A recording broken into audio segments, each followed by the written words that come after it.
Hello everyone, UPSC aspirants, APPSC aspirants, ఇతరత్ర కూడా daily మన కరెంట్ సొసైటీలో చదివేటువంటి కరెంట్ ఇష్యూస్ ఏమవుతున్నాయో వాటి గురించి అవగాహన పెంచుకోవాలనేటువంటి పిల్లలకి, వాడి తల్లిదండ్రులకి అందరూ కూడా స్వాగతం. ఈ రోజు మనం డాక్టర్ విండీస్ ఐఏఎస్ అకాడమీలో ప్రతిరోజు కూడా డైలీ కరెంట్ అఫైర్స్ కింద విద్యార్థులకు అవసరమైనటువంటి అనేక విషయాలు డిస్కస్ చేస్తున్నాం. ఈ రోజు కూడా చాలా విషయాలు మనకి ముఖ్యాంశాలు కనిపిస్తున్నాయి. దాంట్లో మీకు అందరికీ కూడా చూస్తుంటారు టీవీలో, బహుశా స్పెల్లింగ్ చూశారు కదా. దెయ్యం కాదు, తెయ్యం. దెయ్యం చదువుకోండి. Theyyam is Kerala ritual dance. మీకు ఎగ్జామినేషన్లో మనం ఆర్ట్ అండ్ కల్చర్ చదువుతున్నాం. ఈ భారతదేశంలో ఉండేటువంటి వివిధ రకాలైనటువంటి సంస్కృతులు, సాంప్రదాయాలు, నృత్యాలు ఇవన్నీ కూడా మీకు తెలుసుకోవాలి. ఎగ్జామినేషన్ ఇస్తుంటారు. సో సరదాగా మాట్లాడినా నేను సీరియస్ గా మనకు ఈ భారతదేశంలో ప్రపంచ దేశాల కంటే భిన్నంగా వివిధ రకాల మతాలు ఉన్నాయి, వివిధ రకాల కులాలు ఉన్నాయి, వేల రకాలైనటువంటి మరి చెప్పాలంటే అనేకమైనటువంటి సంస్కృతులు ఈ గడ్డ మీద వస్తున్నాయి. వాటిలో భాగంగా కేరళ అనగానే మీరందరూ ఇటీవల సినిమాలు కూడా వచ్చింది కదా, చూసారా? మరి వీటిల్లో ఈ కేరళగానే కథాకళి మనకు గుర్తొస్తుంది. దాంట్లో భాగంగా కథాకళి మీరు రాయేస్తారు. ఇక్కడ మనకి ఏమి ఇస్తారంటే తెయ్యం అనే పేరుతో ఒక రిచువల్ డాన్స్ ఇస్తున్నారు. సో అందువల్ల దీన్ని మీకు ఎగ్జామినేషన్ పాయింట్ ఆఫ్ వ్యూలో పనికొస్తుంది. ప్లస్ మామూలు విద్యా వాళ్ళకు కూడా దీని గురించి తెలుసుకుంటే అవగాహన ఇంట్రెస్ట్ ఉంటుంది కాబట్టి దీన్ని డిస్కస్ చేస్తున్నాం. కోర్ ఐడియా ఏంటి అంటే తెయ్యం అంటే ఏంటి? Theyyam means it's a ritual dance form of north Kerala where performance are treated as God.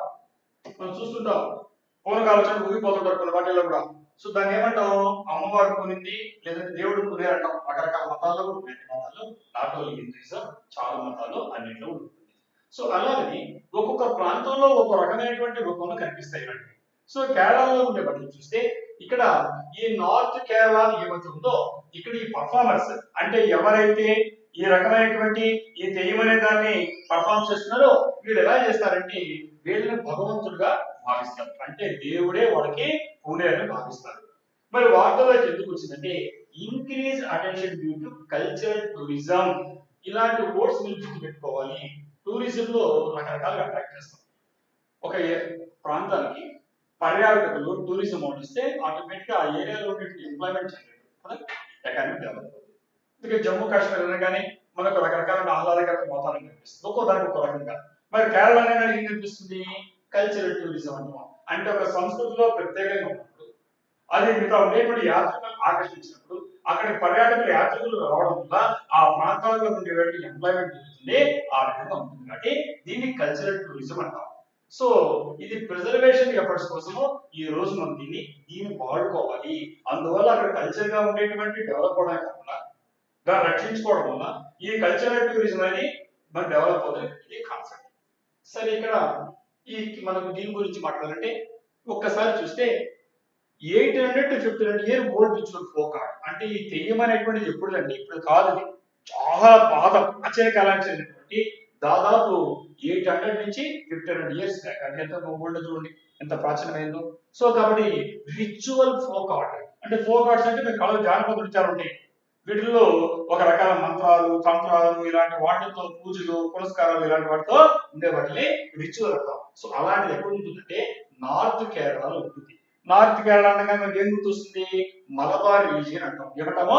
Malabar region. కాబట్టి నార్త్ కేరళలో ఉండేటువంటి మలబార్ రీజియన్ ఏమవుతుందో అక్కడ మనకు ముఖ్యంగా ఈ కనూర్ మరియు ఇక్కడ ఉండేటువంటి కాసర్గఢ్ అనేటువంటి డిస్ట్రిక్ట్స్ ఏమవుతున్నాయో ఇక్కడ మనకు కనిపిస్తాయి. కాబట్టి కనూర్ మరియు కాసర్గఢ్ అనేటువంటి జిల్లాలో ఈ నార్త్ కేరళలో ఈ మలబార్ ప్రాంతంలో ఉంటే 800 నుంచి 1500 సంవత్సరాల నుంచి ఇప్పుడు చెప్తున్నటువంటి ఒక మతపరమైనటువంటి నృత్య రూపంలాగా దేవుళ్ళు వాళ్ళకి ఆహ్వానించినట్టుగా వాళ్ళకి ప్రదర్శించేటువంటి కనిపిస్తుంది. కాబట్టి ఇక్కడ ఉండేటువంటి ఈ పర్ఫార్మర్స్ అంటే ఎవరైతే నాకు దేవుడు ఆహ్వానించాడు అని మాట్లాడుతున్నారో వాళ్ళు ఏమంటారు అని ఎగ్జామినేషన్ అంటే కోరమ్స్ అంటారు. ఏమంటారు? కోరమ్స్ అంటారు. సో వీళ్ళు ఏం చేస్తారంటే they embody deities through intense trance like dance. అంటే వాళ్ళు ఎలా ఉంటారంటే పూనుకంతో ట్రాన్స్ లో కలిపి వాళ్ళే దేవుళ్ళలాగా భావించుకుంటూ, అంటే వాళ్ళే దేవుళ్ళలాగా అనుకుంటూ ఆ విధంగా ఇమ్మెన్స్ గా దాంట్లో లీనమైపోయి ప్రదర్శిస్తారు. సరే, ఇక్కడ మనకు ఉండే వాటిల్లో ముఖ్యంగా చూసినప్పుడు ఇది ఎప్పుడు కనిపిస్తుంది అంటే అక్టోబర్ నుంచి ఏప్రిల్ వరకు కనిపిస్తుంది. ఇప్పుడు మనం ఏ నెలలో ఉన్నాం? ఏప్రిల్లో ఉన్నాం. సో అందువల్ల వార్తలోకి వచ్చింది ఇది. ఏప్రిల్ నుంచి అక్టోబర్ అనుకోవచ్చు విధంగా చెప్పాలంటే. ఏప్రిల్ నుంచి అక్టోబర్లో ముఖ్యంగా పీక్ పీరియడ్. ఏప్రిల్ నుంచి డిసెంబర్ వరకు కూడా ఇది ఉంటుంది. ముఖ్యంగా అక్టోబర్కి వచ్చాక పీక్ పీరియడ్ ఉంటుంది. ఈ విధంగా ఇప్పుడు చెప్పినటువంటి దెయ్యం అని కాదు తెయ్యం. ఈ తెయ్యం అనేటువంటిది కేరళలో ఉండేటువంటి దైవరూపంగా భావించేటువంటి నృత్యరూపం అనుకోవచ్చు. మరి దీంట్లో ఎన్ని రకాలు ఉన్నాయంటే దాదాపు మోర్ దెన్ 400 వెరైటీస్ ఉన్నాయి. అంటే 400 రకాల పైగా ఉంటాయి. దాంట్లో ఏమేమి ఉంటాయంటే విష్ణుమూర్తి అనేటువంటి రూపం. హిందూయిజంలో విష్ణుమూర్తిని ఆరాధిస్తాం కదా, అలా విష్ణుమూర్తిని ఆరాధిస్తారు. అలాగే ఇక్కడ ఈ ముచ్చిలోటు భాగవతి అనే పేరుతో, అంటే భాగవతి అంటే పార్వతీ దేవి, మనకి పార్వతి అంటారు, అక్కడ భగవతి అనే పేరుతో పిలుస్తారు కాబట్టి ముచ్చిలోటు భగవతి, అలాగే గూలికన్, ఈ విధంగా 400 పైగా ఉండేటువంటి దైవ రూపాలని అక్కడ కేరళలో ఉండేటువంటి సాంప్రదాయాలు ఉన్నాయో వాళ్ళని ప్రదర్శిస్తారు. సో అలాగే మనకు ఉండేటువంటి వెరైటీస్ చూసాం. మరి ఎలిమెంట్స్ ఏముంటుంది, ఏ రకంగా వీరుంటారు, ఏ రూపంలో ప్రదర్శిస్తారు చూస్తే ఇక్కడ డ్రామాటిక్ మేకప్, అంటే వాళ్ళు ప్రత్యేకమైనటువంటి ఒక మేకప్ వేస్తారు. అలాగే మనకు ఉండేటువంటి మ్యాసివ్ హెడ్ గేర్స్ అంటాం, అంటే పెద్ద పెద్ద తలపాగాలు ఇలాంటి ధరించేసి అలా ఉంటారు. అలాగే మనం చూస్తారు ఇక్కడ తలపాగా బట్టి. సో అలాగే మనకు ఇంట్రికేట్ కాస్ట్యూమ్స్, భారీ ఎత్తున దుస్తులు ఉంటాయి, మామూలు దుస్తులు కాకుండా ఇలా భారీ ఎత్తున దుస్తులు ఉంటాయి. సో అలాగే మనం చూస్తే ముఖ్యంగా మ్యూజికల్ సంబంధించినటువంటి అకంపానిమెంట్, అంటే ఒక రకమైనటువంటి వాయిద్యాలు వాడుతుంటే ఒక పూర్వభావాలు వస్తుంది. దాని ఎగ్జామినేషన్ లో మనకి ఏమడుగుతారంటే పేరు అడుగుతాడు. దాని పేరు చందా. ఏం పేరు? చందా.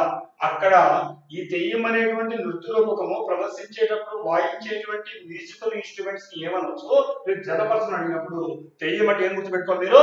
చందా గుర్తుపెట్టుకోండి. అలాగే ఇప్పుడు చెప్పిన ఎలిమెంట్స్ ని వాడు వేరే రకమైన డాన్స్ ఇస్తాడు, మ్యాచ్ చేసి ఐడియా ఉండాలి. కాబట్టి మీకు ఎలాంటి ఉండేటువంటి దాన్ని ఏమంటారంటే తెయ్యమంటారు. ఎక్కడ ప్రదర్శిస్తారంటే కేరళలో. అది ఏమంటారంటే ఇప్పుడు చెప్పి రిచువల్ ఫోక్ ఆర్ట్, అంటే మతపరమైనటువంటి ఒక రకమైన పూజలు పురస్కారాల లాగా కూడినటువంటి జానపదంతో కూడినటువంటి నృత్య రూపకము, చాలా ప్రాచీనమైనటువంటి కళనే తెయ్యం అనే పేరుతో పిలుస్తున్నారు.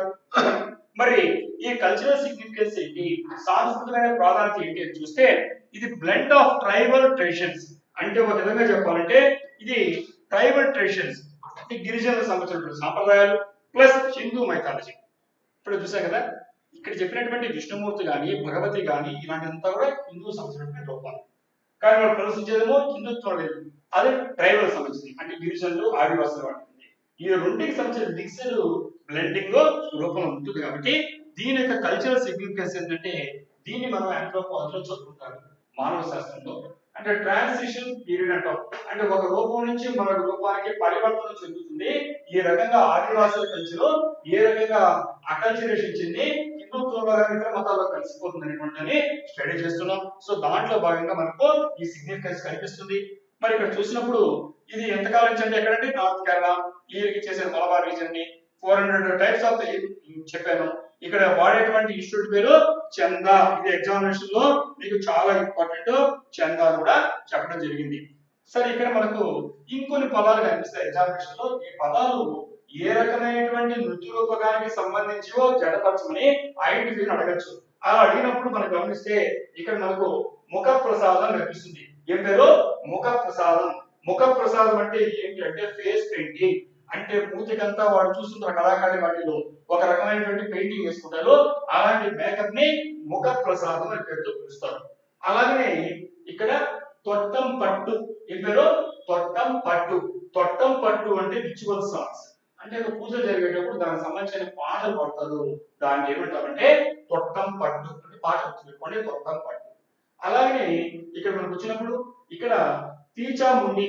తీచాముండి అంటే ఫైర్ రిచువల్. ఇక్కడ మా అగ్ని వేసి మంటలు వేస్తున్న అగ్నిగుండం అంటాం, అగ్నిగుండం చుట్టూ డాన్స్ వేస్తారు. సో అలాగే మనకు ఉండేదని తీచాముండి అంటారు. సో ఇలాంటి టెర్మినాలజీని గుర్తు పెట్టుకున్నప్పుడు ఎగ్జామినేషన్ లో వాళ్ళు మ్యాచ్ చేయమనిప్పుడు మీకు ఆ దాంట్లో తెలిసింది కాబట్టి రాయడానికి అవకాశం ఉంటుంది. సో అలాగే ఇక్కడ ఉండేటువంటి ఇన్స్టిట్యూషన్స్ కానీ ఆర్గనైజేషన్ కానీ సంస్థలు ఏమిటంటే ఇక్కడ మనకు ఈ కేరళలో ఉండేటువంటి కల్చరల్ సంస్థలు ఉంటాయి. యునెస్కో హెరిటేజ్ అట్రాక్షన్ దొరికింది. అంటే ఒక ఘనమైనటువంటి ఒక ప్రత్యేకమైనటువంటి ఒక సంస్కృతి చాలా కాలం నుంచి ఉన్నప్పుడు యునెస్కో అనేది గుర్తిస్తుంది. ఆ విధంగా యునెస్కో యొక్క వారసత్వంలో ఉండేటువంటి రూపకాలంలో దీన్ని కూడా ఐడెంటిఫై చేస్తారు మీరు. సో ఆ విధంగా దెయ్యం అనేది వార్తలోకి వచ్చింది. అదే విధంగా ఎప్పటికప్పుడు పాలిటికల్ ఇన్కమ్ చేస్తూ చెప్తుంటారు మీకు కరెంట్ అఫైర్స్ లో. ఆ విధంగా చూసినప్పుడు ఆర్టికల్ 20 నేను లింకప్ చేస్తున్నాను. ఎందుకంటే ఇట్ ప్రొటెక్ట్స్ కల్చర్. సంస్కృతిని రక్షించేది ఏ ఆర్టికల్ అంటే మనకు ఆర్టికల్ 20 అనేది అది ఒక కల్చర్ ని రెండు సంస్కృతిని మన భారతదేశం రక్షించడానికి ఇండియన్ కాన్స్టిట్యూషన్ ఆర్టికల్. సో ఈ విధంగా మనము తెయ్యమనే దాని గురించి ఈరోజు వార్తల్లోకి వచ్చిందని రిలేట్ చేసుకుంటే ఎగ్జామినేషన్ పాయింట్ ఆఫ్ లో చదువుతున్నాం. మరి ఇక్కడ మనం చూసినప్పుడు ఇంకా కూడా చెప్పాలంటే ఆర్టికల్ 25 ఏంటంటే రిలీజియన్ ఆఫ్ ఫ్రీడమ్. సో కాబట్టి ఇక్కడ మనం దాంతో పాటుగా మనకి ఏదైతే నీకు మత స్వేచ్ఛను ఇస్తుందంటే ఆర్టికల్ 25 ఈ రెండు కూడా సందర్భం వచ్చింది కాబట్టి మీకు పొలిటికల్ పార్టీస్ వచ్చేస్తాయి. సో మొదటి అంశం అయిన తర్వాత మరో అంశం చూస్తున్నాం. ఇది కరెంట్ అఫైర్స్ తో పాటుగా ఈ దేశంలో ఉండేటువంటి పాలిటీకి ఎకానమీకి అన్నిటికీ సంబంధించిన ఒక విషయం గురించి మీకు ఇస్తున్నాను. ముఖ్యంగా ఇంతకు చెప్పాను గవర్నమెంట్ స్కీమ్స్ ని విడివిడిగా ఎప్పటికప్పుడు చెప్తున్నాను. గవర్నమెంట్ స్కీమ్స్ అన్ని ఒక చోట వస్తాయి. మీరు ఏపీపీసీ రాస్తుంటే ఏపీపీసీలో ఉండేటువంటి ఇనిషియేటివ్స్ ఏంటి, యూపీఎస్సీ కానీ సెంట్రల్ గవర్నమెంట్ రాష్ట్రం ముఖ్యంగా యూపీఎస్సీకి యూపీఎస్సీలో ఉండేటువంటి మన సెంట్రల్ గవర్నమెంట్ ఇనిషియేటివ్ గవర్నమెంట్ యొక్క ప్రోగ్రామ్స్ బాగా చక్కగా ఉంటాయి. సో దాంట్లో భాగంగా నమో నమో అనగానే ఏమవుతుంది, short cut for PM Narendra Modi. అంతే కదా, నమో అంటే నరేంద్ర మోడీకి షార్ట్ కట్. నా పేరు పెట్టు డ్రోన్ దీదీ యోజన అన్నారు. దీది అనే హిందీ పదం. దీది అంటే ఏంటి, రెస్పెక్ట్ గా అక్కయ్య అని పెద్ద పిలుస్తాం, సిస్టర్ ని పెద్దవాళ్ళు గౌరవిస్తూ అక్కయ్య అని పిలుస్తాం కదా, అలాంటి పదం. కాబట్టి నమో డ్రోన్ దీదీ యోజన అంటే ఇది నరేంద్ర మోడీజీ యొక్క ప్రధానమంత్రిగా గొప్పగా పనిచేస్తూ ఈ దీదీలు అక్కయ్యలు అంటే సిస్టర్స్ అయిన వాళ్ళకి ఒక ఈ యోజన అంటే పథకం. డ్రోన్ అంటే తెలుసు మీకు, ఈ రోజు మనకు ఉండేటువంటి మనుషుల సహాయం లేకుండా ఎగిరేటువంటి అన్ని మనం వాడుతున్నాం కాబట్టి దానికి సంబంధించి మనం వాడుతున్నాం. ఇక్కడ ఏ మినిస్ట్రీకి అంటే ministry of agriculture and farmers welfare. ఇది ఎగ్జామినేషన్ అడగచ్చు. ఏమని అడుగుతారంటే ఈ నమో డ్రోన్ దీదీ యోజన అనేటువంటి ఏ మినిస్ట్రీకి సంబంధించి ఉండొచ్చు జరపాల్సిన అడుగుతారు మినిస్ట్రీస్. అప్పుడు మనకు ఐడియా ఉంటే రాయగలుగుతాం. సో ఐడియా ఏంటి, ఇక్కడ ministry of agriculture and farmers welfare. కాబట్టి వ్యవసాయానికి సంబంధించి రైతు సంక్షేమానికి సంబంధించినటువంటి ప్రత్యేకమైనటువంటి మంత్రిత్వ శాఖ ఉంది. దానికి సంబంధించిందే ఇప్పుడు మనం మాట్లాడేటువంటి నమో డ్రోన్ దీదీ యోజన. యోజన అంటే స్కీమ్, పథకము. దీది అంటే అక్కయ్య, సిస్టర్ అంటే రెస్పెక్ట్ గా ఉండే మనం చెల్లిగా కాకుండా అక్కయ్య పిలుస్తున్నాం. మరి నమో అంటే నరేంద్ర మోడీజీ ప్రైమ్ మినిస్టర్ పెడుతుంది డ్రోన్ పథకం. మరి ఇక్కడ కోరేది ఏంటంటే government scheme to train women to use drones in agriculture. Drones అంటే తెలుసు, యుద్ధంలో కాడి నుంచి, సినిమా తీసే కాడి నుంచి, పెళ్లిళ్ళ కాడి నుంచి, షూటింగ్ కాడి నుంచి డ్రోన్ అంటే పిల్లలు కాబట్టి ఎంతో లాగైంది. మరి ఈ రోజు ఇరాన్ ఇజ్రాయెల్ వాళ్ళు కూడా చూస్తున్నాం, ప్రధానంగా డ్రోన్సే యుద్ధాన్ని కంటిన్యూ చేస్తూ ఉంటున్నాయి, తక్కువ రేటుతో చేస్తున్నారు కాబట్టి. కాబట్టి ఇక్కడ గవర్నమెంట్ ఏం చేస్తుంటే ఒక పథకం పెట్టింది. ఆ పథకం పేరే నమో డ్రోన్ దీదీ యోజన. ఇక్కడ ఈ ఉద్దేశం ఏంటంటే ట్రైన్ ఉమెన్, స్త్రీలకు మనం ట్రైనింగ్ ఇవ్వాలి. దేనికోసము, use drones in agriculture. Agriculture అంటే వ్యవసాయం. ఈ డ్రోన్ టెక్నాలజీని డ్రోన్స్ ని ఉపయోగించడం కోసంగా స్త్రీలకు కానీ మనం కానీ ట్రైనింగ్ ఇవ్వగలిగితే ఖచ్చితంగా అది వాళ్ళ ఎంపవర్మెంట్ కి దారి తీస్తుంది అనే ఉద్దేశంకి మనకు ఉన్నటువంటి స్కీమ్ యొక్క ప్రధాన ఉద్దేశం. మరి వై న్యూస్ ఎందుకు వార్తల్లో వచ్చింది, states like Karnataka leading in training women drone pilots. Pilot వాళ్ళ ఎక్కడ ఊహించుకోవాలి, డ్రోన్ లో ఎక్కారు కాబట్టి ఈ యొక్క దాంట్లో ఈ డ్రోన్స్ ఏమైతే పథకంలో అగ్రికల్చర్ లో వ్యవసాయంలో వాడితే ఉమెన్ ఎంపవర్మెంట్, స్త్రీ సాధికారత వస్తుంది, ఫైనాన్షియల్ ఇండిపెండెన్స్ వస్తుంది అనే ఉద్దేశంతో గౌరవ ప్రధానమంత్రి గారు నరేంద్ర మోడీజీ ప్రవేశపెట్టినటువంటి ఈ యొక్క డ్రోన్ టెక్నాలజీ దీని అనే పేరుతో అక్కయ్యలతో స్త్రీలను గౌరవిస్తూ పెట్టిన పథకాన్ని ఇక్కడ ముఖ్యంగా కర్ణాటక ఈ రోజు లీడింగ్ గా ఉంది, వార్తల్లో వచ్చే దాన్ని మనం తీసుకొని ఎగ్జామినేషన్ మార్చుకుంటాం. కాబట్టి ఈ విధంగా చూసినప్పుడు మరి దీనికి సంబంధించినటువంటి దాన్ని చూసినప్పుడు కొన్ని అంశాలు మనం డిస్కస్ చేద్దాం. ఇది ఏంటి అంటే ఎగ్జామినేషన్ నమో డ్రోన్ దీదీ యోజన జతపరచని అడగచ్చు. ఎగ్జామినేషన్ మ్యాచ్ అడిగినప్పుడు ఇండియన్ గవర్నమెంట్ ఇనిషియేటివ్ అంటే భారత ప్రభుత్వం సంబంధించినటువంటి పథకం.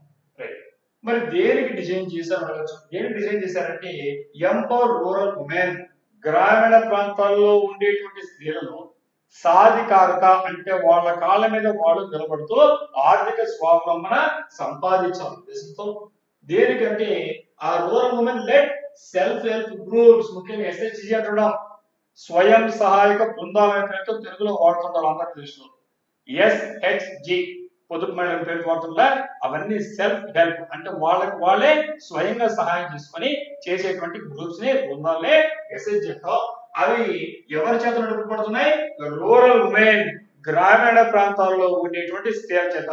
సో వాళ్ళను ఎంపవర్ చేయడానికి, సాధికారత, వాళ్ళ స్వావలంబన సాధించడం కోసంగా డిజైన్ చేసిన ప్రోగ్రామే నమో డ్రోన్ దీదీ యోజన. అక్కడ ఎగ్జామినేషన్ లో పథకం యొక్క ఉద్దేశం అంటే మీరు బ్యాచ్ చేయాలనుకుంటున్నాను నెక్స్ట్. మరి ఇది ఏం చేస్తుందంటే it provides the drones for agriculture services. ఈ స్త్రీలకు ఏం చేస్తుంది? ఏ అయితే స్వయం సహాయక బృందాలు ఉన్నాయో వాళ్ళకి ఏం చేస్తుంది? డ్రోన్స్ సప్లై ఇచ్చి దాని అగ్రికల్చర్ సర్వీస్ వాడమంటుంది. రకరకాల వాడచ్చు. డిఫెన్స్ లో వాడుతున్నాం, ఇప్పుడు చెప్పి స్టూడియోలో వాడుతున్నాం, ఇక్కడ అగ్రికల్చర్ దాంతో వాడడానికి ఈ పెట్టినటువంటి నమో డ్రోన్ దీదీ యోజన పెట్టారు. మరి ఇక్కడ ఫైనాన్షియల్ అసిస్టెన్స్ ఎలా ఉంటుంది? ఆర్థికంగా డబ్బులు కావాలనికి ఈ డబ్బులు ఎలా ఉంటుందంటే 80% సబ్సిడీ మనకు ఎక్కడి నుంచి వస్తుందంటే సెంట్రల్ ఫైనాన్స్ అసిస్టెన్స్. కేంద్ర ప్రభుత్వం ఈ పెట్టేటువంటి డ్రోన్ కొన్నాం అనుకో దాంట్లో 80% ఎవరిస్తారంటే సెంట్రల్ గవర్నమెంట్ ఇస్తుంది. ఎంత కాస్ట్ వరకు అంటే అప్ టు 8 lakhs. అంటే ఒక బడ్జెట్ 10 లక్షలు అనుకోండి, 80% 8 lakhs నీకు ఇస్తుంది. అంటే 2 lakhs నువ్వు ఏర్పాటు చేసుకోవాల్సింది మిగతా లోన్ ద్వారా. కాబట్టి అది cost of the drone package. అంటే ఈ విధంగా రఫ్ గా చెప్తున్నాను మీకు. ఒక కాస్ట్ ఎంత అవుతుంటుందో టేక్ ఫర్ ఎగ్జాంపుల్ 10 lakhs అనుకుంటే మనకు 80% అంటే నీకు 8 lakhs వరకు ఫిగర్ కూడా 8 lakhs. ఇంతకు మించకుండా ఏదైనా కింద ఉంటే దాని తగ్గట్టుగా ఆ డ్రోన్ కొనుక్కోవడానికి ఆర్థిక సాయం చేస్తుంది. మరి లోన్ ఆప్షన్స్ ఏంటి ఎలా ఉంటుందంటే రిమైనింగ్ కాస్ట్ సార్ మిగతా 2 లక్షలు ఎలా చేయాలి సార్ అంటే అది కూడా ఎక్స్ప్లెయిన్ చేస్తున్నాను. Finance through the loans from national agriculture infrastructure financing facility AIF. Indian మనం ఇండియన్ కోసం అనుకోబాకండి. AIF అంటే అగ్రికల్చర్ ఇన్ఫ్రాస్ట్రక్చర్ ఫైనాన్సింగ్ ఫెసిలిటీ. కాబట్టి జాతీయ స్థాయిలో నేషనల్ గా ఉండేటువంటి ఏదైతే అగ్రికల్చర్ ఇన్ఫ్రాస్ట్రక్చర్ అంటే వ్యవసాయానికి సంబంధించిన ఇన్ఫ్రాస్ట్రక్చర్ ఉందో దానికి సంబంధించి ఫైనాన్స్ చేసేటువంటి ద్వారా ఈ కొరవ ఈ 20% కూడా మీరు సమకూర్చుకోవడానికి అవకాశం ఉంది. మరి ట్రైనింగ్ ఎలా ఉంటుంది అంటే ట్రైనింగ్ అనేది 15 days ఇస్తారు. ఎన్ని రోజులు ఇస్తారు? 15 days ఇస్తారు. ఈ 15 days ప్రోగ్రామ్ లో ఇది 2 భాగాలుగా మనం గడపవచ్చు. 5 days ప్రోగ్రామ్, 10 days ప్రోగ్రామ్ 2 రకాలు గడపడతారు. 5 days అంటే ఏం చేస్తారంటే ఇక్కడ మ్యాండేటరీ పైలట్ ట్రైనింగ్ కంపల్సరీగా ప్రతి ఒక్కరు 5 రోజుల పాటు ఇది ఎలా నడపాలి, ఏ రకంగా ట్రైనింగ్ పొందాలి. దీన్ని మనం మ్యాండేటరీ పైలట్ ట్రైనింగ్ ఉంటాం. కంపల్సరిగా ప్రతి ఒక్కరు కూడా దాన్ని ఎలా నడపాలి తెలియాలి కదా, దాన్ని నడుపుకోవడానికి 5 రోజులు ఇస్తారు. తర్వాత 10 days పాటు అగ్రికల్చర్ స్పెసిఫిక్ ట్రైనింగ్ అంటే మీకు ఎలా నడపడం వచ్చిన తర్వాత ఈ అగ్రికల్చర్ గా స్పెసిఫిక్ గా ఏ పంటకి ఎలా ఉంది, ఎరువులు ఎలా చదవాలి లేదా ఎరువులు లాంటివి. సో అలాగే మనకు పురుగుల మందులు లాంటివి అంటే ఫెర్టిలైజర్స్ కానీ పెస్టిసైడ్స్ కానీ. సో కాబట్టి ఎరువులు కానీ పురుగు మందులు కానీ ఈ పంచడానికి 10 రోజులు ఇస్తారు. అంటే ఆ విధంగా 15 days ఇస్తారు ఈ పథకం కింద. నెక్స్ట్ ఆబ్జెక్టివ్ ఏంటి అంటే ఇంతకు ముందే చెప్పినట్టుగా ఇక్కడ మనకు ఇంక్రీజ్ ఇన్కమ్. ఎందుకంటే ఇన్కమ్ పెరుగుతుంది కదా. ఇక్కడ ఉద్దేశం ఏంటంటే ప్రతి ఒక్క స్వయం సహాయక బృందము సెల్ఫ్ హెల్ప్ గ్రూప్ ఏమవుతున్నాయో గ్రామాల్లో కనీసం అవి ఎలా ఉండాలి, సంవత్సరానికి 1,00,000 రూపాయలు సంపాదించుకోవాలి. అలా సంపాదించుకున్నప్పుడు వాళ్ళకంటూ ఇన్కమ్ జనరేట్ అనే ఉద్దేశంతో ప్రవేశపెట్టడం జరిగింది. కాబట్టి ఇంక్రీజ్ ఇన్కమ్ అక్కడ గ్రామీణ ప్రాంతాల్లో ఉండేటువంటి స్త్రీలకు ఈ స్వయం సహాయక బృందాలకు ఆదాయం పెరుగుతుంది. అలాగే మనకి ఏం చేస్తుంది? It promotes modern technology. కాబట్టి ఇది ఏమవుతుంది? ఆధునికమైన దాన్ని టెక్నాలజీని సాంకేతిక పరిజ్ఞానాన్ని గ్రామీణ ప్రాంతాల్లో ఉండేటువంటి స్త్రీలు ఉపయోగించడానికి ఉపయోగపడుతుంది. అలాగే రెడ్యూస్ అగ్రికల్చర్ లేబర్ కాస్ట్. ఈ రోజు చూడండి ఒక దాంతో చూడాలంటే ఒక లేబర్ దొరకడం ఉండేట్లు దాని వల్ల. సో ఇప్పుడు ఏమవుతుంది? డ్రోన్తో వస్తే తొందరగా గంటలోనే దానికి ఒక ఎకరా పొలానికి కావాల్సిన మందులు చేయొచ్చు. అందులో యూనిఫామ్ గా క్లియర్ గా మనం వేస్తే రాదంత క్లియర్ గా. సో ఈ విధంగా మోడర్న్ టెక్నాలజీ వాడుతూ లేబర్ కాస్ట్ తగ్గించుకుంటూ ఇన్కమ్ పెంచుకుంటూ ముఖ్యంగా మీ హెల్త్ ని కాపాడుకుంటూ పురుగుల మందు లాంటి పెంచినప్పుడు ఆరోగ్యం దెబ్బతింటుంది. సో ఇలాంటివి లేకుండా అనేకమైనటువంటి ఒక బహుళార్థ సాధక ప్రాజెక్ట్ లాంటిది గవర్నమెంట్ ఆఫ్ ఇండియా రూపొందించింది. మరి దీని బడ్జెట్ ఎంత కేటాయించిందంటే ఒక్కసారి చూస్తే 1,261 crores కేటాయించింది. ఎగ్జామినేషన్ ఇలా అడుగుతాడు, మీరు చెక్ చేసుకోవాలి. బడ్జెట్ ఎంత కేటాయించింది? 1,261 crores కేటాయించింది. పీరియడ్ ఏంటంటే 23 నుంచి 26 అంటే 26 సంవత్సరం ఉన్నాం మనం ఇక్కడ వరకు 1261 కోట్ల రూపాయలతో 80% దగ్గర సెంట్రల్ గవర్నమెంటే వాళ్ళకి ఇస్తూ సబ్సిడీ ఇస్తూ మిగతా 20% ఎలా సమకూర్చి చెప్పాను ఈ విధంగా మనకు అవుతుంది. మరి టార్గెట్ ఏంటంటే 15,000 డ్రోన్స్ అంటే కనీసం 15,000 డ్రోన్లు టార్గెట్ పెట్టుకున్నారు. 15,000 డ్రోన్లు కానీ భారతదేశంలో ఉండే వ్యవసాయ రంగంలో గడువు పెడితే 15,000 డ్రోన్లు కానీ స్త్రీలకు కానీ స్వయం సహాయక బృందాలకు అందుబాటులోకి వస్తే మీరు ఊహించుకోండి ఎంత ఉమ్మడి ఉంటుందో. సో అలాగనే ఈ ట్రైనింగ్ అవుతుంటే 1094 అంటే ఆల్మోస్ట్ అందరికి ఇచ్చి ఇంతమందికి ట్రైనింగ్ ఇస్తారు. ఇన్కమ్ చెప్పాను. సో కాబట్టి ఈ విధంగా ముఖ్యంగా ఇంపార్టెంట్ ఏంటంటే ప్రెసిషన్ అగ్రికల్చర్ అని ఒక టర్మ్ మనం అవ్వచ్చు ఎగ్జామినేషన్ లో ఈ టాపిక్ సంబంధించి.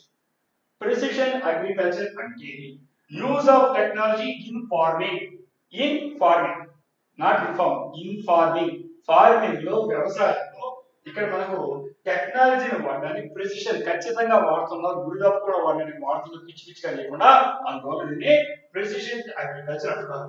అలాగే SHG అని మనం వాడాం. ఇంతకుముందు చెప్పినట్టుగా self help group of rural people గ్రామీణ ప్రాంతాల్లో ఉండేటువంటి స్వయం సహాయక బృందాన్ని సెల్ఫ్ హెల్ప్ గ్రూప్ SHG అని పేరుతో పిలుస్తున్నాం.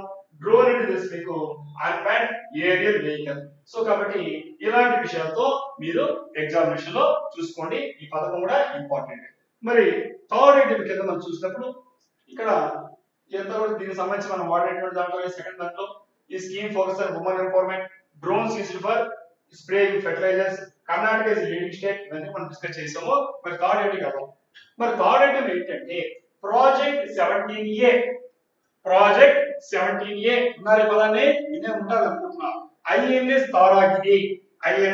తారాగిరి ఇది సైన్స్ అండ్ టెక్నాలజీ పేపర్ ఫిలిమ్స్ లో కానీ మెయిన్స్ లో ఏమవుతుందో దాంట్లో డిఫెన్స్ టెక్నాలజీ రక్షణ రంగాలకు సంబంధించిన బిట్స్ మీరు చాలా బాగా చూస్తున్నారు.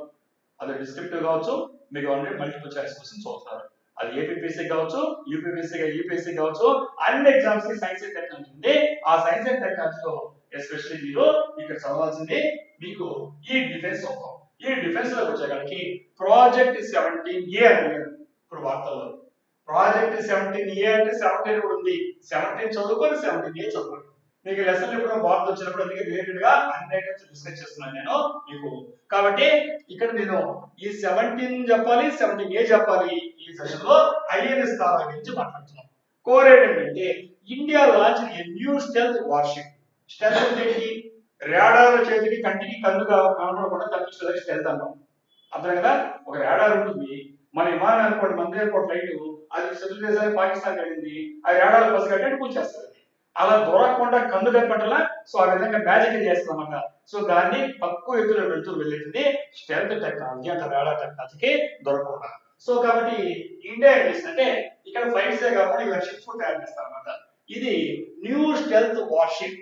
వార్షిప్ అంటే యుద్ధవాహనముక. సో ఒక షిప్ వెళ్తుంటే దానిపైన ఫ్లైట్స్ ఉంటాయి, అన్ని ఉంటుంది. సో ఇది నేవీకి సంబంధించి. ఇక్కడ ఐఎన్ఎస్ అంటే ఇండియన్ నేవల్ సర్వీస్. ఐఎన్ఎస్ అంటే ఇండియన్ నేవల్ సర్వీస్. దాంట్లో తారాగిరి అనేది దేనికి సంబంధించిన ప్రాజెక్ట్ 17A వచ్చింది. మరి ఏంటంటే ఈ రకమైనటువంటి న్యూ స్టెల్త్ వార్షిప్ ని టు స్ట్రెంగ్థెన్ నేవీ పవర్, మన నౌకాబలం యొక్క బలాన్ని తీవ్రీకృతం చేస్తూ దీన్ని ప్రవేశపెట్టింది ఇది ఐడియా. మరి వార్తల్లోకి ఎందుకు చదివినాం? INS Taragiri commission under project 17A. Project 17 ఉంది, దాని తర్వాత 17A అనే ప్రాజెక్ట్ కింద ఇప్పుడు చెప్పినటువంటి Indian naval service Taragiri commission అంటే అధికారికంగా ఇవేళైతే జాబ్ వచ్చిన తర్వాత అధికారికంగా జాయిన్ అవుతావో అలా ప్రవేశపెట్టినప్పుడు కమిషన్ అని పేరు వాడతారు. అర్థమా? ఏదైనా ఒక నౌకను కానీ వాటి ప్రవేశం కమిషన్ అని పేరు వాడతారు. అంటే అధికారుల లక్షణంతో అది ప్రవేశించింది. మరి ఇక్కడికి కీ కాన్సెప్ట్స్ ఏంటంటే ఈ చదివే ముందు ఇక్కడ మనకు కొన్ని ఫీచర్స్ చెప్తున్నాను.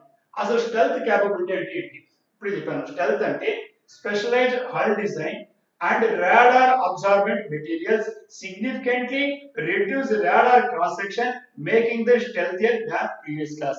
ఇంతకుముందు ఉన్నాయి మన దగ్గర. ఇప్పుడు ఇది ప్రాజెక్ట్ ఏ అన్నాను, 17 అని ఏ అని 17 లో కూడా ఉంది, కానీ దానికంటే మెరుగ్గా అందుకే స్టెల్త్ బ్యాక్ ప్రీవియస్ క్లాస్ వాడుతున్నా. ఇంత ముందు వాటికంటే రహస్యంగా కళ్ళు కలిపి శత్రువులు కళ్ళు కలిపి రాడార్ చిన్నకుండా వెళ్ళేటువంటి ఈ స్టెల్త్ యొక్క టెక్నాలజీ ఉంది ఇప్పుడు చెప్పినటువంటి తారాగిరి. ఇంకా ఏముంది? అడ్వాన్స్డ్ వెపనరీ ఉంది. అంటే ఇంత ముందు వాటికంటే ఆధునీకరించిన ఆయుధాలు. ఎగ్జాంపుల్ చెప్పాలంటే బ్రహ్మోస్ అనేటువంటి ఆయుధాలు ఉంది. బ్రహ్మోస్ తెలిసింది మిసైల్ ముందు మళ్ళీ కూడా చదవండి, మళ్ళీ మనం చెప్తాం. కాబట్టి ఈ బ్రహ్మోస్ అంటే ఏంటిది? Brahmaputra of India, Moscow of Russia, ఈ రెండు రవర్స్ ని పేరు పెట్టి బ్రహ్మోస్ అని పేరుతో రాశారు. అందుకని గమనించుకోండి, BRH ఎలా వచ్చింది, మళ్ళీ ఎం క్యాపిటల్ వచ్చింది. అంటే రెండు రివర్స్ పేరుని కలిపి మనకు ఒక ప్రాజెక్ట్ జాయింట్ గా పెట్టారు. దాని పేరే బ్రహ్మోస్ అనే పేరుతో పిలుస్తున్నాం. బ్రహ్మాస్త్రం లాగా అనుకుంటారు. గబకైనా ఆలోచించినప్పుడు గుర్తుపెట్టుకోండి, ఇట్ ఈస్ ద, అది చెప్పాలంటే రెండు పేర్లు కలిసింది. ఏ రెండు రివర్స్ ఉన్నాయి? Brahmaputra of India, Moscow of Russia. అంటే ఒక రకంగా జాయింట్ ప్రాజెక్ట్. ఎవరి జాయింట్ ప్రాజెక్ట్ ఇది? ఇండియాకి సంబంధించినటువంటి DRDO, defence and research development organisation. So కాబట్టి ఇండియాకి సంబంధించినటువంటి DRDO, అలాగే రష్యాకి సంబంధించిన NPO, ఇక్కడ మష్నోస్టోయినా అంటాం. ఈ రెండింటికి సంబంధించినటువంటి ఒక జాయింట్ ఆపరేషన్, రెండు రివర్స్ పేరుతో మనము ఒక సూపర్ సోనిక్ క్రూయిజ్ మిషన్ ని ఏర్పాటు చేసుకున్నాం. దాని గురించి చూస్తే అది ఎంత స్పీడ్ తో వెళ్తుందంటే మ్యాక్ 3. మ్యాక్ 3 అంటే ఎంత? మ్యాక్ అంటే ఏంటి? శబ్దం అనుకోండి, గుర్తుపెట్టుకోవడానికి మీరు. మ్యాక్ అంటే సౌండ్ గుర్తుపెట్టుకోండి. మ్యాక్ 3 అంటే శబ్దంతో పాటు 2.8 నుంచి 3 అంటే శబ్ద వేగంతో 3 రెట్లుగా ప్రయాణిస్తామట. అంత స్పీడ్ గా వెళ్ళేటువంటి ఒక మిసైల్ ఇది. ఏ మిసైల్ అంటే క్రూయిజ్ మిసైల్. మీరు బ్యాలిస్టిక్ మిసైల్స్, క్రూయిజ్ మిసైల్స్ విడిగా చదువుతారు, మళ్ళీ కూడా చెప్తాను. ఇక్కడ క్రూయిజ్ మిసైల్ అంటే దానికి ఏ రకం ఉంటుంది, బ్యాలిస్టిక్ మిసైల్ ఏ రకం టెక్నాలజీ ఉంటుందో చూద్దాం. సో కాబట్టి ఇది armed with BrahMos anti ship. ఏది? ఈ తారాగిరి అనేటువంటి 17A ప్రాజెక్ట్ కింద చేపట్టిన వార్షిప్ లో ఆయుధాలు ఎలా ఉన్నాయంటే బ్రహ్మోస్ లాంటి యాంటీ షిప్ క్రూయిజ్ మిసైల్స్. అంటే ఏదన్నా ఉంటే శత్రువు నౌకలు విధ్వంసం చేసేటువంటి ఈ యొక్క బ్రహ్మోస్ కూడా ఉన్నాయి. ఈ యొక్క వేగం 3 రెట్ల శబ్దానికి 3 రెట్ల వేగం ఉన్నాయి. అలాగే వర్టికల్ లాంచింగ్ సిస్టమ్స్, VLS అంటాం. ఇలా గాల్లోకి వర్టికల్ లాంచింగ్ అంటే ఇలా కాకుండా ఇలా అంటే గాల్లోకి వెళ్ళి ఢీ కొడతాయన్నమాట. For surface to air missile, SAM అనే పేరుతో మిసైల్ చదువుతాం. సర్ఫేస్ టు ఆర్మ్ ఎయిర్ అంటే సర్ఫేస్ నుంచి లేచి గాల్లోకి కొడతాయి అనమాట. So surface to air missiles. So SAM టెక్నాలజీని, ఇలాంటి అడ్వాన్స్డ్ అన్ని వెపనరీ ఆయుధాన్ని వాడుతున్నారు. దీంట్లో ఈ తారాగిరి అనేటువంటి INS లో. అలాగే ఇండిజినస్ కన్స్ట్రక్షన్ ఒకటి మనం చెప్తున్నాం. Atmanirbhar Bharat, make in India. మనం ఇంకా కూడా విదేశాల్లో ఆధారపడడం కరెక్ట్ కాదు. కాబట్టి వికసిత్ భారత్ 1947 నుంచి మనం 2047 వేస్తే 100 years అయిన తర్వాత భారతదేశంలో స్వాతంత్రం వచ్చిన తర్వాత ఇంకా కూడా పరాయి పైన ఆధారం కరెక్ట్ కాదు. కాబట్టి Atmanirbhar Bharat, make in India programme కింద ఆలోచించినప్పుడు ఇండిజినస్ కన్స్ట్రక్షన్ భారతీయులు తయారైంది. ఈ తయారవడంలో ఇక్కడ బిల్ట్ ఇన్ ఇండియా, భారతదేశం తయారైంది. ఇక్కడ రెండు రకాలైనటువంటి సంస్థలు ఉన్నాయి, గమనించుకోండి. ఈ రెండు టెక్నాలజీ మళ్ళీ మీకు అవసరం స్లైడ్ లో. ఒకటేమో MDL, ఈ రెండు వచ్చి GRAC. MDL అంటే Mazagon dock ship builders limited. Mazagon dock ship builders MDL అనే పేరుతో పిలుస్తారు, గుర్తుపెట్టుకోండి. అలాగే GRAC అంటే ఇక్కడ మనకు garden reach ship builders engineers. మళ్ళీ చూడండి, GRAC garden reach ship builders, S అంటే తర్వాత ఇంజనీర్స్. కాబట్టి ఈ రెండు సంస్థలు కలిసి తయారు చేసిందే ఇప్పుడు మనం చెప్పినటువంటి INS తారాగిరి. అంటే ఇండిజినస్ గా ఈ భారతదేశంలో మన సాంకేతిక పరిజ్ఞానంతో మనం ఇక్కడ ఏం చేస్తామంటే ఇక్కడ దాదాపుగా 75% అంటే స్వదేశీ టెక్నాలజీతో మనం 70% భారతదేశం తయారైంది. మరి ఇక్కడ మనం ఇది ఏ తరగతి కిందకి వస్తే ఎగ్జామ్స్ అడగచ్చు. ఏది? INS తారాగిరి ఏ తరగతికి వస్తుంది? నీలగిరి క్లాస్ ఫ్రిగేట్ అంటారు. ఏమంటారు? నీలగిరి క్లాస్ తరగతి అడుగుతారు. ఒక శ్రేణి, ఒక సీరియల్ లో, ఒక స్టైల్లో, ఒక టెక్నాలజీ వాడతారు. సో ఆ విధంగా చూసినప్పుడు నీలగిరి క్లాస్ ఫ్రిగేట్ అంటాము. ఈ టోటల్ గా షిప్స్ ప్రాజెక్టులు ఎన్ని ఉంటాయంటే 7 ఉంటాయి. 17A లో ఎన్ని రకాలైనటువంటి షిప్స్ తయారవుతాయి నియంత్రమా? 7 గుర్తుపెట్టుకోండి, 7 తయారవుతాయి మొత్తం. సో దాంట్లో మరి ఇక్కడ ఈ రోల్ ఏంటి అంటే ఇది design for anti submarine. Anti submarine ఏదైనా జలాంతర కానీ ఇతర శత్రు దేశాలకు వస్తుంటే మన గాలి సినిమాలో అటు ఆ పాకిస్తాన్ వస్తుంటే ఇది వెళ్ళి దాన్ని నాశనం చేస్తుంది, యాంటీ సబ్మెరైన్. అంతేకాకుండా యాంటీ సర్ఫేస్, పైన చేతులు కూడా ఢీకొట్టుకోతుంది నీళ్ళలోనే కాకుండా యాంటీ వార్ఫేర్, ఆకాశంలో ఢీకొట్టేయగలుగుతుంది. అంటే అన్ని రకాల ఢీకొట్టడానికి కావాల్సిన దాన్ని నీళ్ళలోనూ, నేలపైన, పైన ఆకాశంలో. అందుకే మనకు బ్రహ్మాస్త్రాలు అంటే బ్రహ్మోస్ అనేటువంటి ఈ సూపర్ సోనిక్ గాలి కంటే 3 రెట్లు 2.8 నుంచి 3 మ్యాక్. మ్యాక్ అంటే సౌండ్ మన చెప్పం అనమాట. సో అంత వేగంతో వెళ్ళేటటువంటి బ్రహ్మాస్త్రాలను బ్రహ్మోక్షం కలిగినటువంటి మరి suitable for blue water operation. ఈ బ్లూ వాటర్ ఆపరేషన్ కూడా మీకు ఎగ్జామినేషన్ లో పనికొచ్చేటువంటి కీవర్డ్ గుర్తుపెట్టుకోండి. సో ఇలాంటి దాంతో మనము ఈ యొక్క ప్రాజెక్ట్ 17A మన తారాగిని డిస్కస్ చేయడం జరిగింది. మరి దీని తర్వాత చూస్తే మనకు ఈ ప్రాజెక్ట్ 17A లో ఉండేటువంటి షిప్ లిస్ట్ మనకు అవసరం అవుతుంది ఎగ్జామినేషన్ లో. ఎందుకంటే దాని ఎగ్జామినేషన్ లో ఈ 7 షిప్స్ ఉన్నాయి ప్రోగ్రామ్ కింద. ఇవన్నీ కూడా గమనిస్తే దేని పేర్లు పెట్టిన మౌంటైన్ అన్ని కూడా మౌంటైన్ రేంజెస్. ఆ మౌంటైన్ రేంజెస్ లో చూడండి, ఇక్కడ ఒకసారి చూస్తూ చదివిస్తాను నేను. ఇక్కడ గమనిస్తే ఇక్కడ మనకు చూడండి, ఒకటి ఐఎన్ఎస్ నీలగిరి. ఐఎన్ఎస్ నీలగిరి అంటే 7 వచ్చాము మొత్తం దీంట్లో. దీంట్లో మనం మాట్లాడే దాంట్లో ఐఎన్ఎస్ నీలగిరి అంటే ఎండిఎల్, ఇప్పుడే చెప్పాను నేను. ఈ 2 రకాలైనటువంటి ఈ కంపెనీస్ పాల్గొంటే ఒక్కో దానిపై పేరు పెట్టారు. ఇది ఐఎస్ ఎండిఎల్ తయారు చేస్తుంది. రెండో వచ్చి ఐఎన్ఎస్ హిమగిరి, హిమగిరి జిఆర్ఎస్సి, ఇది డెలివర్డ్ బై జూలై 25 వచ్చేసింది. అలాగే థర్డ్ వచ్చేకాడికి ఐఎన్ఎస్ ఉదయగిరి, ఇది ఎండిఎల్ చేసింది, ఇది కూడా జూలై 25 వచ్చేసింది. మరి ఇప్పుడు మాట్లాడేది ఎన్నోది తారాగిరి, ఎన్నోది 4th వన్. మొత్తం ఎన్ని ఉంటాయి 7, ఇది 4వది. ఇది ఎండిఎల్ తయారు చేసింది, కమిషన్ 3rd ఏప్రిల్. అందుకోసం మాట్లాడుతున్నాం. ఇవాళ ఎందుకు మాట్లాడుతున్నామంటే మొత్తం 7 ఉంటాయి. ఇవన్నీ మౌంటైన్ రేంజెస్ పేరు పెట్టారు. ఈ మౌంటైన్ రేంజెస్ ఇంతకుముందు నీలగిరి చేసాము, హిమగిరి అయిపోయింది, ఉదయగిరి అయిపోయింది, ఇప్పుడు తారాగిరి. ఇవన్నీ ఎక్కడ అంటే శివాలిక్ హిల్స్ ఉంటాయి కదా, ఆ క్లాస్ కి సంబంధించి. దాని తర్వాత వచ్చింది శివాలిక్ అని పిలిచేవాళ్ళం. శివాలిక్ పర్వతం రేంజ్ అని పెట్టారు 17, అది ప్రాజెక్ట్ 17. అర్థమైంది ఇప్పుడు మీకు? శివాలిక్ అనేటువంటి పేరుతో ఒక క్లాస్ ఉంటే దాని పేరు ప్రాజెక్ట్ 17 అన్నారు. దాని తర్వాత దానికంటే ఇంప్రూవ్ చేసి అప్డేట్ చేసిన టెక్నాలజీ వాటిని మనం 17A అంటున్నాం. కాబట్టి 17 కి 17A కి తేడా అర్థమైంది. 17 అంటే ప్రాజెక్ట్ శివాలిక్. ప్రాజెక్ట్ శివాలిక్ అనే పేరుతో శివాలిక్ రేంజ్ తెలుసు మీకు. ఆ పేరు మీద వచ్చేటువంటి వార్షిప్ ని ప్రాజెక్ట్ 17 అంటే అంతకంటే ఇంప్రూవ్ చేసి అంతకంటే అప్గ్రేడ్ చేసినటువంటి టెక్నాలజీ, ఈ సాంకేతిక పరిజ్ఞానంతో తయారైన దాన్ని అదే రాజ్యం 17A కింద మార్చాం. ఇవన్నీ కూడా మౌంటైన్ రేంజెస్ పర్వత పేరు పెట్టారు. సో ఆ విధంగా ఇప్పుడు 4వది మాట్లాడుతున్నాం, ఐఎన్ఎస్ తారాగిరి. ఇది ఏప్రిల్ 3rd వచ్చింది. దీని తర్వాత రాబోయేటువంటి అంటే INS Dunagiri, is Vindhyagiri, is Mahendragiri అంటే వస్తాయి. సో ఈ విధంగా ఇప్పుడు 4వది అంటే మొత్తం 7 కాను. సో అందువల్ల ఏప్రిల్ 3rd వచ్చింది కాబట్టి దీని గురించి మీకు డిస్కస్ చేశాము. సో ఇక్కడ ఇంతకుముందు చెప్పినట్టుగా ఐఎన్ఎస్ తారాగిరి అనేది ఏ ప్రాజెక్ట్ లో భాగం అంటే ఇంతకుముందు చెప్పినట్టుగా ఇది దేంట్లో భాగమా ప్రాజెక్ట్ 17A. ప్రాజెక్ట్ 17A 17 అని చెప్పాను, అది Shivalik range class. Next so దేని వాడుతున్న మిసైల్ అంటే BrahMos missile. BrahMos missile 2 level పేరు చెప్పారు, రష్యా ఇండియా జాయింట్ ప్రాజెక్ట్ ఇది. సో అలాగే దేని కింద చేశారంటే మేక్ ఇన్ ఇండియా, ఆత్మ నిర్భర్ భారత్, సెల్ఫ్ మనము రిలయంట్ గా ఉండాలని పేరు చేశాము. మరి ఎక్కడ ఉంటుంది ఈస్టర్న్ నేవల్ కమాండ్ అంటే విశాఖపట్నంలో ఉంటుంది.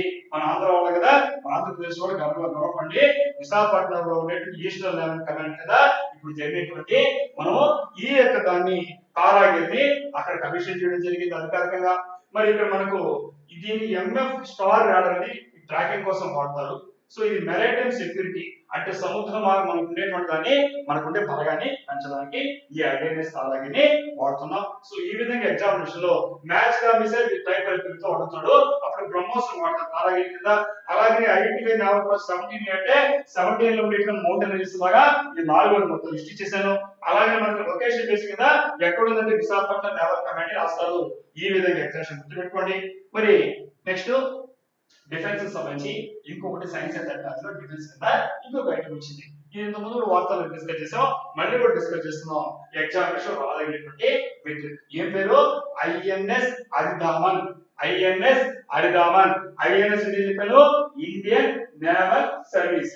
అరిదామన్ అంటారు, వీటికి S4 పేరుతో పిలుస్తున్నాం. ఇది న్యూక్లియర్ సబ్మెరీన్ అంటే అణుశక్తితో నడిచేటువంటి జలాంతర్గామి, వీటిలో వెళ్ళేదాన్ని. ఇక్కడ కోరేడ్ ఏంటంటే ఇండియా యాడెడ్ ఈ nuclear power separate to strengthen it's defence. తన యొక్క రక్షణ రంగాన్ని స్ట్రెంగ్థెన్ చేయడానికి, బలోపేతం చేయడానికి భారతదేశం ఏం చేసిందంటే న్యూక్లియర్ పవర్ అణుశక్తితో నడిచేటువంటి సబ్మెరైన్ జలాంతర్గామిని ప్రవేశపెట్టుకోగలిగింది. అది 3వది, దాని పేరే ఐఎన్ఎస్ అరిదామన్. వార్తల్లోకి ఎందుకు వచ్చింది? ఐఎన్ఎస్ అరిదాం అనేది కమిషన్ 3rd ఏప్రిల్. ఈ రెండు గమనించుకోవడం మాట్లాడి దీనికి రెండు ఒకే రోజు ప్రవేశించింది. దానికి వచ్చినప్పుడు దీన్ని ఎప్పుడు అయిపోయిందని అధికారికంగా ప్రకటించింది. ఇది ఆల్రెడీ అయింది ఇప్పుడు. కానీ అధికారికంగా ఇక్కడ గమనించిన డేట్స్ రెండు మనం చూస్తే ఇప్పుడు మనం చెప్పినటువంటి ఇక్కడ ఈ తారాగిరి అలాగే ఇప్పుడు చెప్పినటువంటి హరిదామన్ రెండు కూడా అధికారికంగా కమిషన్ ని అంటే అధికారికంగా లాంఛనాలతో రక్షణ రంగంలో మీరు జాబ్ చేస్తారో అలా ప్రవేశపెట్టే కమిషన్ పేరుతో వాడతాడు. రెండు కూడా ఏప్రిల్ 3rd ఇచ్చాడు. నిజానికి మనకు వాడాల్సిన ఐఎస్ నారాయణగిరి ప్రారంభోత్సవం అంటూ వచ్చి రక్షణ మంత్రి ఆయన ఏం చేశారంటే ఒకేసారి దీన్ని కూడా అధికారికంగా ధృవీకరించారు. అప్పటికే అన్ని అయిపోయింది. ఇది చాలా సేవల్ని కంటిన్యూ చేస్తుంది. సీక్రెట్ ఈ సీక్రెట్ జరిగే వార్త. మరి ఇక్కడ టైప్ చూస్తే SSBN అంటారు. SSB అంటే బ్యాలిస్టిక్ మిసైల్ సర్వేర్ అంటే ఇక్కడ SSB అంటే observation ship submersible ballistic nuclear అన్నమాట. SSBN కేటగిరీ అంటారు. SSBN ship submersible ballistic nuclear అంటే ఇది ఒక ballistic missiles cruise missiles ballistic missile కదా ఇది ఈ సబ్మెరీన్ కలిగిన SSBN శ్రేణి అంటారు. మరి దీంట్లో వెయిట్ ఎంత ఉందంటే ఇంతకుముందు మొత్తం 4 ఉంటాయి. ఈ 4గా మూడోది 4 రాబోతోంది. ఈ మొదటి రెండు కూడా ఏంటంటే 6000 టన్నుల కెపాసిటీ ఉంటే నెక్స్ట్ ఇది ఈ 3 గాని 4 గాని ఇప్పుడు మూడోది పెట్టారు. ఈ రెండు 7000 టన్నులు అంటే వాటికంటే పెద్ద లెన్స్ అన్నమాట. వెదర్సన్ పెద్ద సబ్మెర్సిబుల్. నెక్స్ట్ ఇవి పార్ట్ ఆఫ్ న్యూక్లియర్ ట్రయాడ్ అన్నమాట. ట్రయాడ్ అంటే ఎక్స్ప్లెయిన్ చేశాను. అంటే ట్రయాడ్ అంటే 3 రంగాలు. ఏ 3 రంగాలు ఇటుగా చేసుకున్నామంటే ఇటు ఎయిర్ కావచ్చు, అలాగే మనకు ఉండేటువంటి ఇక్కడ ఉండేటువంటి ల్యాండ్ కావచ్చు, దాని తర్వాత ఉండేటువంటి సీ కావచ్చు. కాబట్టి ఎయిర్ లో ల్యాండ్ లో సీలో ఈ 3 రకాలు కూడా మనము నావికా దళాలు కానీ మనకు వాయురంగం కానీ పదార్థ దళాలు కానీ న్యూక్లియర్ శక్తిని అణుశక్తిని కానీ కలిగి ఉంటే దాన్ని న్యూక్లియర్ ట్రయాడ్ పిలుస్తారు. ఎగ్జామినేషన్ లో న్యూక్లియర్ ట్రయాడ్ అడిగితే అర్థం ట్రయాడ్ ట్రయాంగిల్ లాగా 3 రంగాలు ఆకాశం కావచ్చు, నేల కావచ్చు, నీళ్ళలో కావచ్చు. మన రక్షణ రంగము అణుశక్తిని కానీ సంపాదించుకుంటే ట్రయాడ్ అంటాం. దాంట్లో భాగంగా మనం చూడాల్సింది ఐఎన్ఎస్ హరిదామన్. ఐఎన్ఎస్ హరిదామన్. మరి ఐఎన్ఎస్ హరిదామన్ ఈ న్యూక్లియర్ ట్రయాడ్ అంటే land, air, sea nuclear weapons అంటే 3 రకాలుగా ఈ న్యూక్లియర్ వెపన్స్ ని అణ్వాయుధాలని మనం ప్రయోగించేటువంటి శక్తి భారతదేశం సంపాదించుకుంది. ప్రపంచంలో 5వ దేశంగా మన ఈరోజు రావడం జరిగింది. అలాగే సెకండ్ స్ట్రైక్ అనే పదం కూడా మీకు ఎగ్జామినేషన్ లో కనిపిస్తుంది. సెకండ్ స్ట్రైక్ అంటే ఏంటి అంటే ability to respond after attack. నేను ఎవరైనా కొట్టాడు ముందు పోవు. మనం ఎప్పుడు కూడా అణ్వాయుధాలు మొదలు ప్రయోగించాం పాలసీ ఉంది. అవతల కొట్టేసారు ఫస్ట్ ఏం చేస్తామని కాబట్టి తిరిగి వేసుకోవడానికి కొట్టగా శక్తి ఉన్నది. దీన్ని మనం ఏమంటామంటే సెకండ్ స్ట్రైక్ అంటాం. Ability to respond after attack. నీ మీద ఎవరైనా దాడి చేసిన ఒక సమ్మ కొడితే ఇంకోటి తుక్కుతుకు చేసేదే పాలసీ. సో కాబట్టి దీన్ని సెకండ్ స్ట్రైక్ అని పిలుస్తాము. SSB మీకు ఆల్రెడీ ఎక్స్ప్లెయిన్ చేశాను. ఇక్కడ ఇదే సందర్భంలో మీకు ఒక్కసారి ఈ యొక్క దీని గురించి నేను మాట్లాడుతున్నాను. ఇక్కడ ఎందుకంటే మనం టోటల్ గా 4 ఉంటాయని చెప్పాము. ఇది వచ్చి 3rd వన్ ఐఎన్ఎస్ హరిదాం. అసలు ఫస్ట్ ఏంటి అంటే ఐఎన్ఎస్ అరిహాన్. ఐఎన్ఎస్ అరిహాన్. సెకండ్ ఏంటంటే INS Arighaat. Second one INS Arighaat. 3rd one ఇప్పుడు ప్రవేశపెట్టినటువంటి ఐఎన్ఎస్ హరిదాం. ఐఎన్ఎస్ హరిదాం. మరి 4th రాబోతుంది. దాని పేరు బహుశా ఎందుకంటే పట్టలేదు కాబట్టి దాని పేరు ఏమంటే ఐఎన్ఎస్ హరిశోధన్. ఐఎన్ఎస్ హరిశోధన్ ఉండొచ్చు అనేది ఆల్మోస్ట్ కన్ఫర్మ్ అయింది. కానీ అధికారికంగా ఏమైంది కాబట్టి మనం ఐఎన్ఎస్ హరిశోధన్ అంటున్నాం. సో ఈ 4 కూడా ఇవి న్యూక్లియర్ శక్తితో నడిచేటువంటి అణ్వాయుధాలను తీసుకెళ్లగలిగేటువంటి ప్రయోగించడానికి శక్తి ఉండేటువంటి సబ్మెరైన్స్. ఇవి భారతదేశము ప్రపంచంలో శక్తివంతమైనటువంటి రక్షణంగా న్యూక్లియర్ ట్రయాడ్ గా వెళ్తుంది. దానికి ఈరోజు చూస్తున్నాం. కాబట్టి ఐఎన్ఎస్ హరిదాం అనేది ఇండియా యొక్క 3rd indigenously developed nuclear powered ballistic missile submarine. ఏదైతే ఈ యొక్క అణ్వాయుధాలను మోసుకెళ్ళడం కాకుండా అణ్వాయుధ అణుశక్తితో నడిచేటువంటి ఒక 3వ పెద్ద బాలిస్టిక్ మిసైల్ కలిగినటువంటి ఈ రోజు దాన్ని మనము స్వయంగా ఇండిజినస్ ముఖ్యంగా మనం స్వయంగా తయారు చేస్తుందని హరిదామని పిలుస్తున్నాం. ఇది ముఖ్యంగా చెప్పాలంటే ఇంత ముందు అరిఘాత్ కంటే అప్గ్రేడెడ్ డిజైన్ అంటే దానికంటే ఆధునికరించినటువంటి రూపంతో డిజైన్ తో ఉంది. ఈ submarine built with larger hull enhancing endurance strength. So ఇది ఎవరికి శత్రువు చేతికి దొరకకుండా రాడార్ దొరకకుండా వెళ్ళే రకంగా స్ట్రక్చర్ ఉంది, తట్టుకోగలుగుతుంది. అదే విధంగా దానికి ఉండేటువంటి ఈ రోజు చూస్తే ఇక్కడ మనం చూడండి ఇక్కడ మీకు తెలుసు మీకు ఎందుకంటే అణ్వాయుధాలు మోసుకెళ్తాయి, ఈ మిసైల్స్ తీసుకెళ్తాయి. ఈ ప్రయోగించేటప్పుడు ఈ K-15 అని పిలువబడేటువంటి ఏవైతే ఉన్నాయో, సో ఈ K-15 అంటే ఏంటి? సాగరిక మిసైల్స్ అంటాం. దీన్ని 24 తీసుకెళ్ళిపోతుంది. అంటే ఇది ఎన్నిటి తీసుకోగలుగుతుంది కెపాసిటీ అంటే, మనము ఈ K-15 సిరీస్ ని సాగరిక మిసైల్స్ అని పిలుస్తారు. ఈ K-15 సాగరిక మిసైల్స్ దాదాపు 24 ఒక జలాంతర్గానే అభితం తీసుకెళ్ళగలుగుతుంది. అలా కాకుండా మనము K4 మిసైల్స్ అంటే 1816 తీసుకెళ్తుంది. సో ఎంత వరకు తీసుకెళ్తుంది దాని యొక్క కెపాసిటీ కూడా ఎగ్జామినేషన్ చూసుకోండి. ఈ విడిగా మనము డిస్కస్ చేసాం, అది కూడా చదువు. మరి తర్వాత దాంట్లో చూసినప్పుడు ఇక్కడ ఈ ఐఎన్ఎస్ అర్థమని థర్డ్ ఎస్ఎస్పీ ఆఫ్ ఇండియా చెప్పాము. ఇక్కడ మనకు మన పాలసీ చెప్పాము, నో ఫస్ట్ యూజ్ పాలసీ అన్నాం. నో ఫస్ట్ యూజ్ పాలసీ అంటే మేము మొదటగా మనకు అణ్వాయుధం ప్రయోగించాం, ఎవరైనా ప్రయోగిస్తే ఇంక చెప్పాం మనం ఏం చేస్తాం మనకి. కాబట్టి తొలిగా తొలిసారిగా అణ్వాయుధాన్ని ప్రయోగించము అనే పాలసీని మనం ఏమంటున్నాం అంటే నో ఫస్ట్ యూజ్ పాలసీ అనే పేరుతో పిలుస్తున్నాము. సో అలాగే మనకు ఈ సబ్మెరీన్స్ అనేది దేనికి ఉపయోగపడుతుంది అంటే అండర్ వరల్డ్ లాంగ్ డ్యూరేషన్, చాలా కాలం పాటు నీడలో కానీ చేపల వల్ల ఆ విధంగా తిరిగినలాగా దాముకొని శత్రువులు పరిగెట్టి అటాక్ చేస్తాయి. అలాగే మనకు ఇది ఏ భాగంలో దాంట్లో అరిహంత్ క్లాస్ కింద తయారైంది. మరి ఇది దేని కింద ప్రోగ్రామ్ అంటే బిల్డ్ అండర్ ఏటీవీ ప్రోగ్రామ్స్ అంటారు. ఏటీవీ అంటే అడ్వాన్స్డ్ టెక్నాలజీ వెజల్స్, అంటే ఇండియా యొక్క సీక్రెట్ రహస్యంగా తయారు చేసినటువంటి అడ్వాన్స్డ్ టెక్నాలజీ వెజల్స్ అంటే ఇలాంటి సర్వేలెన్స్ లాంటి ఆ ప్రోగ్రామ్ కింద ఇప్పుడు ఇది తయారైంది. సో ఇలాంటి పదాలతో ఎగ్జామినేషన్ పిలిచినప్పుడు మీరు రాయడానికి మీరు సిద్ధంగా ఉండండి. సో అలాగే ఇక్కడ మనం చూసినప్పుడు ఇంకొక వార్త ఏంటంటే జనరల్ గా మనం చూస్తుంటాం 61 day fishing ban on the east Coast from April 15. ఇది మత్స్యకారులకు సంబంధించినటువంటి సమస్య. మనందరూ కూడా ఫిషింగ్ అంటే మనకు తెలిసినటువంటి చేపలు, చెరువులు మొత్తం చెరువుతో రివర్స్ సీ మొత్తం అంటే ఎక్కువ చేపలు ఉంటాయి. ఇక్కడ 2 రకాలు ఉన్నాయి. ఒకటి ఈ చేపలు అనేది మత్స్య పరిశ్రమ బ్లూ రెవల్యూషన్ లో చూసాము, మనం ఇంతవరకు ఉపాధి చూసాము. అంటే ఇది ఒక రకం livelihood. At the same time environment కాపాడుకోవాలి. ఈ రెండింటిని మిక్స్ చేసుకుంటూ వెళ్ళాల్సినటువంటి పాలసీ గురించి విడిగా మనం డిస్కస్ చేయాలి. కరెంట్ సెషన్ కాబట్టి టైం సాల్వ్ కాబట్టి నేను బ్రీఫ్ చేసి చెప్తున్నాను. సో దాంట్లో భాగంగా ఇక్కడ ఈ వార్త ఈ రోజు మనం చూసాం, హిందూ కావచ్చు, ఇండియన్ ఎక్స్ప్రెస్ కావచ్చు, నేషనల్ దాంట్లో అన్ని రావడం జరిగింది. 61 day fishing ban on the east coast, అంటే ఇండియాకు ఉండేటువంటి ఈస్ట్ కోస్ట్ తూర్పు తీరంలో ఎప్పటి నుంచి అంటే ఏప్రిల్ 15 నుంచి ఇవాళ డేట్ మనకు 6 కదా, ఏప్రిల్ 6 15 నుంచి అర్ధరాత్రి పూట నుంచి 61 రోజుల పాటు తూర్పు తీరంలో బ్యాన్ నిషేధిస్తున్నారు చేపలు పట్టడానికి. ఎవరికి అంటే అందరికీ కాదు. ఇక్కడ మనం చూసాం to facilitate conservation of marine resources, ఏవైతే సముద్రంలో ఉండే చేపలు కావచ్చు, ఇతరత్ర ఉత్పత్తులు కావచ్చు, వాటిని మనం కన్సర్వ్ చేసుకోవాలి. కాబట్టి ప్రయారిటైజ్ మెరైటైమ్ సేఫ్టీ, ఈ సురక్షితంగా ఉండాలి. అందువల్ల సెంట్రల్ చేస్తుంటే అధికారికంగా ఏమని చేస్తుంటే యాన్యువల్ యూనిఫామ్ ఫిషింగ్ బ్యాన్, అంటే ప్రతి సంవత్సరం వేస్తుంది. యూనిఫామ్ గా నిరంతరంలో చేపలు పట్టడం మానేసేయండి అని ప్రకటిస్తుంది. ఆ విధంగా Indian exclusive economic zone EEZ అంటారు. ఎస్ఈజెడ్ అంటే స్పెషల్ ఎకనామిక్ జోన్, ఈఈజెడ్ అంటే ఎక్స్క్లూజివ్ ఎకనామిక్ జోన్. దాంట్లో 2026 మన అధికారికంగా సెంట్రల్ గవర్నమెంట్ ప్రకటించింది. సో దీనికి సంబంధించి మనకి ఎందుకు ఆసక్తి అంటే కొన్ని విషయాలు చూద్దాం. అందులో ఈస్ట్ కోస్ట్ అంటే మనకి ఏముంటాయి, అక్కడ మనకు ఉండే రాష్ట్రాలు మీకు తెలుసు, ఆంధ్రప్రదేశ్ ఉంది, తమిళనాడు ఉంది, ఒరిస్సా ఉంది, వెస్ట్ బెంగాల్ ఉంది, పుదుచ్చేరి ఉంది, Andaman and Nicobar islands unit ఉన్నాయి. ఇక్కడ ఈ 61 రోజుల పాటు ఇప్పుడు ఏమని చెప్పామో ఇక్కడ ఏప్రిల్ 15 మిడ్ నైట్ నుంచి అర్ధరాత్రి నుంచి మళ్ళా జూన్ 14, 26 మిడ్ నైట్ వరకు ఇక్కడ నిషేధం అనేది విధించడం జరిగింది. కాబట్టి ఇక్కడ a corresponding ban for the west coast is schedule for June 1. Sir east coast అంటే వెస్ట్ కోస్ట్ అంటే వెస్ట్ కోస్ట్ బ్యాన్ ఉంది.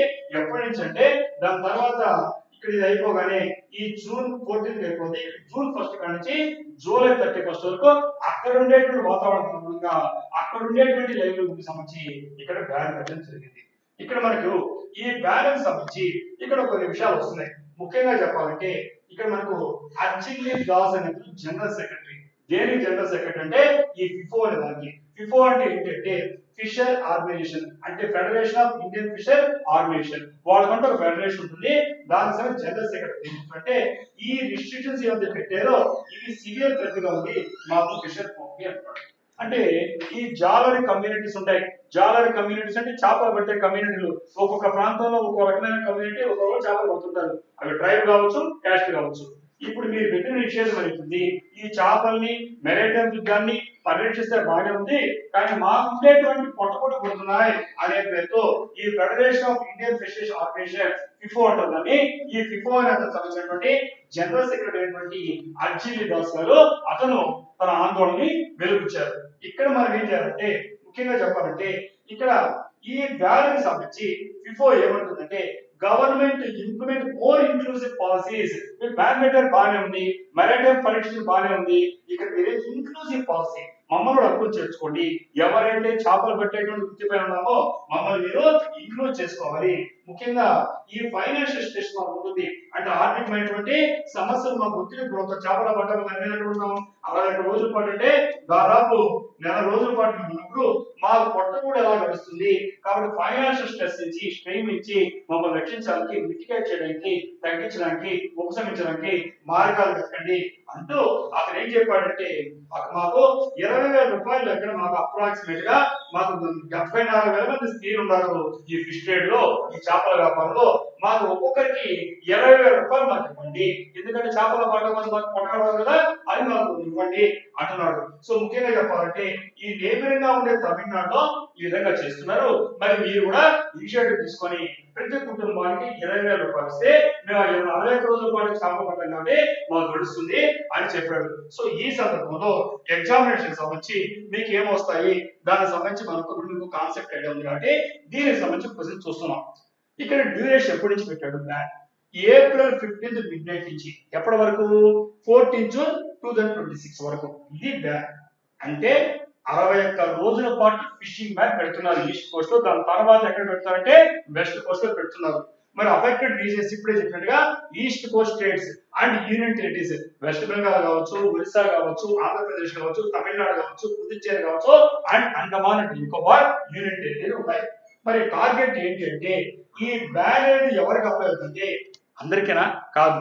Mechanised fishing boats and motorised fishing boats అంటే ఇంజిన్లు వాడుతుండేటువంటి వాటికి మాత్రమే వర్తిస్తుంది. ఇంజిన్ అంటే ఎంత? మళ్ళీ ఎవడో క్వశ్చన్ వేస్తాడు, ఇంజిన్ అంటే ఎంత? More than 10 horse power. కాబట్టి 10 హార్స్ పవర్ కంటే ఎక్కువ ఉండేటువంటి కెపాసిటీ ఉండే ఇంజిన్లు వాడేటువంటి వాళ్ళ మీద మాత్రం బ్యాన్ ఉంది. చిన్న చిన్న చేపలు జాలల పైన లేదు అని గుర్తుపెట్టుకోవాలి మనం. సరే, అసలు పర్పస్ ఎందుకైనా బ్యాన్ పెట్టాడు? పెడితే ఏమవుతుంది డౌట్ వస్తుంది వాడికి. అవును, ఎందుకు పెట్టాడంటే to prevent over fishing. Over fishing అంటే నువ్వు తినేందుకు ఓకేలా, మన భోజనానికి వెళ్తావు, తినే సొక్క వస్తావు, ఇంకా దాన్ని టుబోలో పెట్టుకుని ఎట్లా వస్తావు, దాన్ని అంటాం ఓవర్ డైవింగ్ అని. అలాగే ఓవర్ ఫిషింగ్ అంటే నీకు కావాల్సిన దానికంటే ఎక్కువ పట్టేస్తున్నాడు వీడు. ఎవరు మామూలుగా పట్టాడు కదా, జాలు వేస్తాడు, వీళ్ళు ఏం చేస్తాడు, చిన్న మెట్ట మీద పడిపోతుంది. ఫిష్ వస్తుంటాము ఈ డిస్కవరీ ఛానల్లో. సో ఇలాంటి వాడడం వల్ల ఏమవుతుందంటే ఓవర్ ఫిషింగ్ వల్ల ఈ ఫిష్ బ్రీడింగ్ జరుగుతుంది. ముఖ్యంగా ఈ సీజన్ లో ఇక్కడ పెట్టడం పర్పస్ అది మెయిన్, ఫిష్ బ్రీడింగ్ జరుగుతుంది. అంటే చేపలు పిల్లలు పెడతాయి, ఆ పిల్లలు పుట్టినవాడు చెప్పేస్తే పిల్లలు తల్లిని చెప్పేస్తే పిల్లలు వస్తాయి బాబు. సో కాబట్టి ఇది మెయిన్ డ్రాబ్యాక్ అన్నమాట. సో అందువల్ల ఏం చేశారంటే వాళ్ళు ఎక్కడైతే ఫిష్ బ్రీడింగ్ జరుగుతుందో, కాబట్టి ఈ మెరైన్ ఎకనామిక్ జోన్ అంటాం, ఈజెడ్ ఎక్స్క్లూజివ్ ఎకనామిక్ జోన్ అనే ఈ యొక్క మెరైన్ దాంట్లో సముద్రంలో చేపలు బ్రీడింగ్ సీజన్, గుడ్లు పెట్టే టైము, తల్లి చంపేసి పెట్టట్టు వస్తాయి నీకు. అందువల్ల 61 రోజుల పాటు బ్యాన్ పెడితే నీకు ఖచ్చితంగా కలిసి మళ్ళీ కట్ అవుతాయి. అప్పుడు మంచి సముద్రం అందరూ కావాలంటే. కాబట్టి ఈ ఓవర్ ఫిషింగ్ ఎవరు జరుగుతుంది? ఈ 10 హార్స్ పవర్స్ కంటే ఎక్కువ ఉండేది మోటరైజ్డ్ బోట్స్, దానిపై నిషేధం అందరిపైన కట్టలేదు. కాబట్టి ప్రభావం ఏంటి, ఎగ్జామ్షన్స్ ఏంటి? ఇప్పుడే చెప్పినట్టుగా traditional non territorial boats are allowed for fishing. మీరు సాంప్రదాయంగా చేపలు పడుతూ మామూలు చేసుకోండి, ఏమి లేదో ఇబ్బందులు చెప్తున్నారు. ఎవరికి ప్రాబ్లం అంటే ఈ రకంగా భారీ చేసేవాడికి, వ్యాపారం చేసేవాడికి. మరి ఇంపాక్ట్ ఏంటి? ఈ ban has major commercial fisher activities forcing thousands of vessels to return to shore. ఇప్పటి వరకు వేల కొద్ది సముద్ర బీచ్ పైన చూసుంటారు, మహా అంటే 40 మంది సక్క వచ్చుంటారు. ఒక్కసారి చూడండి సముద్రంలోకి వెళ్తే వేల కొద్ది మెకనైజ్డ్ ఇంత పెద్ద పెద్దవి చేపలు పట్టుకొని తీసి అమ్ముతున్నారు. సో కాబట్టి ఇవంతా బడా వ్యాపారస్తులు, ఇవన్నీ వేల కొద్ది ఒడ్డుకు రావాల్సిన అవసరం వచ్చింది ఈ బ్యాన్ వల్ల. కాకపోతే ఏంటి, ఏం చేస్తారు సార్ అనగచ్చు మీరు. ఏముంది, ఎన్ఫోర్స్మెంట్ ఉంది. ఎవరు ఎన్ఫోర్స్ చేస్తారు అంటే స్ట్రిక్ట్ పెట్రోల్స్ కండక్టెడ్, కఠినమైనటువంటి నిఘా చర్యలు ఉంటాయి. ఎవరి చేత ఉంటాయి? Department of fisheries, Indian Coast guards, coastal security police, ఈ మూడు ఉంటాయి ఎగ్జామినేషన్ లో. ఎవరు చేస్తారంటే ఈ ముగ్గురు వీళ్ళు చేస్తారు. సో కాబట్టి ఒకటేమో department of fisheries, second one Indian Coast guards, third one coastal security police. ఈ మూడు సంయుక్తంగా ఎవరైనా నిషేధాన్ని ఉల్లంఘించి చేపలు గాని పట్టడానికి ప్రయత్నం చేస్తే ఇది పర్యావరణానికి కూడా ఇబ్బంది కాబట్టి సో ఖచ్చితంగా కఠినమైనటువంటి చర్యలు అమలవుతాయి. మరి లైవ్లీహుడ్ సపోర్ట్ కి ఎలా బతకాలి అంటే ఇప్పుడే చెప్పాను నేను.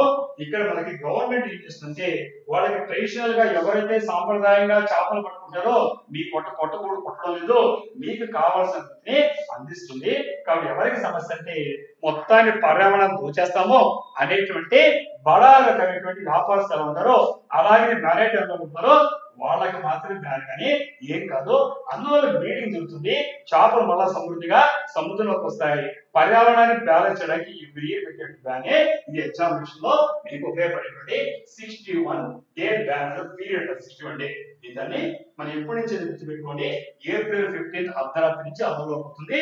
ఇది మనకు ఎప్పటి వరకు ఉంటుందంటే ఇది 14th జూన్ వరకు ఉంటుంది. ఈస్ట్ కోస్ట్ లో, వెస్ట్ కోస్ట్ వేరే మన కరెస్పాండెంట్. మరి లాస్ట్ నుంచి ఈ రోజు అంశాలు చివరి అంశంకి వస్తున్నాం. సో దానికి వచ్చేసరికి experimental pneumonia vaccine developed at bits Hyderabad. మీకు అందరికి బిట్స్ అంటే తెలియడం Birla institute of technology science Hyderabad లో ఈ research at the BITS Pilani Hyderabad campus claim to have developed and tested a new experimental vaccine against Streptococcus pneumoniae, the bacterium responsible for some of the world's deadliest infections, raising hopes for more effective protection against pneumonia and related diseases. Pneumonia COVID లో కూడా ఉంటారు. Covid లో అని ఉంటే oxygen ఆధారపడ respiration yes. దాని తర్వాత ఎక్కడ కనిపిస్తుంది నిమోనియా కోల్డ్ ఉంది. దాని తర్వాత నీకు రెస్పిరేటరీ ఉండేటువంటి ఈ ఊపిరితిత్తులు లంగ్స్ ఏమవుతున్నాయో వాటి ఆల్వియోలై ఏమవుతున్నాయో సాక్స్ ఉంటాయి, ఎయిర్ సాక్స్ దెబ్బతీస్తుంది. అవి బ్లాక్ అయ్యడానికి చెమ్మగా నిమోనియా దాని మోటిగా నిమోనియాతో ఈరోజు నిమోనియా అర్థం కావాలంటే. కాబట్టి ఈ నిమోనియా అనేది వైరస్ వల్ల రావచ్చు, బ్యాక్టీరియా వల్ల రావచ్చు, ఫంగస్ వల్ల రావచ్చు. ఇన్ఫెక్షన్ ఉంది, ఇన్ఫెక్షన్ వేరే రకమైన క్రిమి కానీ బాడీలో ప్రవేశించి ఈ రోగ నిరోధక వ్యవస్థ దెబ్బతీయడం మాట చెప్పాలంటే. అది ఆ విధంగా అయినప్పుడు నీకు శ్వాస ఏమైతే ఏం జరగదు, ఇబ్బంది పడిపోతాం. కాబట్టి నీ యొక్క రెస్పిరేటరీ సిస్టమ్ దెబ్బతీయడమే న్యూమోనియా అనుకుంటుంది మోటికి అర్థం కావాలంటే, అంటే వ్యవస్థ పనిచేయడం. సో ఇప్పుడు మనం మాట్లాడేది ఏంటంటే ఈ యొక్క హైదరాబాద్ లో ఉండేటువంటి బిట్స్ పిలాని క్యాంపస్ వాళ్ళు ఏం చేశారంటే ఒక దాన్ని చేశారు, డెవలప్ చేశారు, పరీక్షించారు కొత్త రకమైనటువంటి ఎక్స్పెరిమెంటల్ వ్యాక్సిన్. అంటే ఇంకా పూర్తిగా ప్రజల్లోకి రాదు, ఒక ప్రయోగ దశలో ఉంటే ఒక వ్యాక్సిన్ టీకా మోడీ చెప్పాలంటే దాన్ని డెవలప్ చేశారు.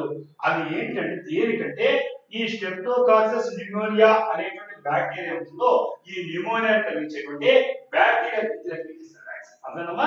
సో ఏ విధంగా అయితే మనం ఈ COVID-19 లో గుర్తుంటది, నావెల్ కరోనా వైరస్ వచ్చినప్పుడు మనం చూసాం, మనకి వ్యాక్సిన్ ఎలా కండాలు పడ్డాం, లాస్ట్ వచ్చాక మన వ్యాక్సిన్ చెప్పాలని చూస్తున్నాం. సో అలాగే ఈ రోజు మనం చూస్తే ఈ స్ట్రెప్టోకాకస్ న్యూమోనియా అనేటువంటి ఇది ఎంత బ్యాక్టీరియా అంటే న్యూమోనియా కలిగించడం కాకుండా మెనింజైటిస్ ని, సెప్సిస్ ని కలిగిస్తుంది. ఈ రోజు కేవలం 2019 లో చూస్తే మనకు చిన్నపిల్లలు ఎంతమంది చనిపోయారంటే 7,40,000 చనిపోయారు. ఎంత ప్రమాదకరంగా ఉంటుంది.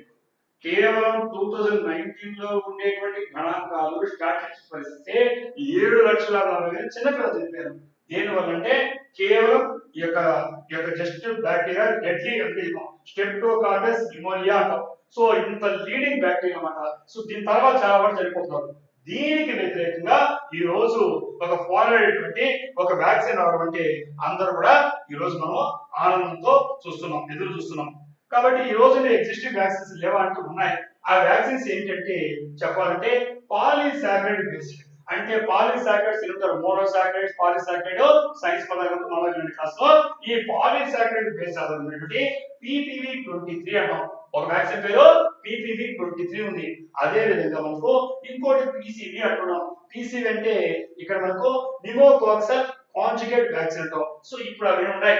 ఇవి ఏం చేస్తాయంటే టార్గెట్ ద బ్యాక్టీరియం క్యాప్సూల్. ఈ బ్యాక్టీరియం పైన ఉండేటువంటి చుట్టూ ఉన్న పొర ఉంటుంది కదా, మన టాబ్లెట్ ఇస్తుంటే క్యాప్సూల్ చూసారు కదా, క్యాప్సూల్ ఆ క్యాప్సూల్ లోపల పన్ను ఉంటుంది, అలా పైన ఉండదని పొర అంటాం.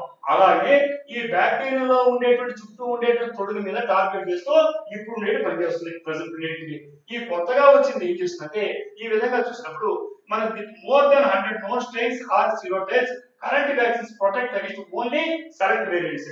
ఇప్పుడు ఉండేటువంటి రెండు వ్యాక్సిన్లు కానీ ఏం పని చేస్తుంటే కొన్నిటి మీద మాత్రమే పనిచేస్తున్నాయి, అన్నిటి మీద పనిచేయడం కాదు. కానీ మనకి ఎన్ని ఉన్నాయి, దాదాపు 100 పైగా ఇప్పుడు చెప్పేటువంటి ఈ ప్రాణాంతకమైనటువంటి ప్రాణాలు తీసేటువంటి కేవలం 2019లోని 7,40,000 మంది చిన్నపిల్లల ప్రాణాలు తీసినటువంటి ఈ న్యూమోనియాకి మందే లేకుండా కూర్చున్నాయి.